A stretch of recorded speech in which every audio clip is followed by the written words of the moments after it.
যুদ্ধের উত্তাপ ছড়াতে শুরু করেছে ভারত পাকিস্তান সীমান্তে। বৃহস্পতিবার রাতে জম্মু ও কাশ্মীরের নিয়ন্ত্রণ রেখায় ভারতীয় সেনা ও পাকিস্তানি সেনাদের মধ্যে গোলাগুলির ঘটনা ঘটেছে।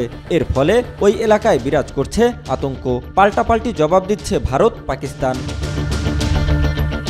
ভারতের সামরিক সূত্রের বরাতে এনডিটিভি জানায়, রাতে জম্মু ও কাশ্মীরের LOC বরাবর পাকিস্তানি সেনারা ভারতের কয়েকটি পোস্টে গুলি চালায়। এর জবাবে ভারতও গুলি চালায়। নিরাপত্তা বাহিনী পাকিস্তান সেনাবাহিনীকে সঠিক জবাব দিয়েছে জানিয়ে সূত্র আরও জানায়, ছোট অস্ত্র দিয়ে কিছু জায়গায় গুলি চালানো হয়েছিল।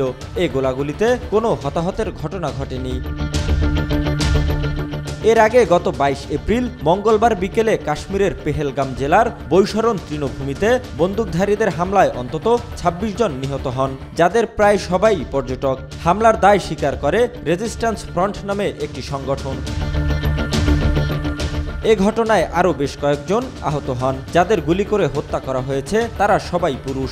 বস্তুত 22 এপ্রিলের হামলা ছিল 2019 সালের পুলওয়ামা হামলার পর জম্মু ও কাশ্মীরের সবচেয়ে বড় প্রাণঘাতী হামলা। বর্তমানে এই ঘটনায় দুই দেশের মধ্যে চরম উত্তেজনা বিরাজ করছে। গত 22 এপ্রিলের হামলায় পাকিস্তানের সংশ্লিষ্টতা দাবি করে কঠোর বার্তা দিয়েছেন ভারতের প্রধানমন্ত্রী নরেন্দ্র মোদী। দেশটির প্রতিরক্ষামন্ত্রী রাজনাথ সিংও শক্ত ও স্পষ্ট জবাবের কথা বলেছেন। অন্যদিকে পাকিস্তানও পাল্টা পদক্ষেপ নিয়ে শক্ত জবাবের হুঁশিয়ারি দিয়েছে। এ অবস্থায় প্রতিবেশী দুই পারমাণবিক শক্তিধর দেশ মুখোমুখি অবস্থানে চলে এসেছে। চলছে নিষেধাজ্ঞা ও পাল্টা নিষেধাজ্ঞা।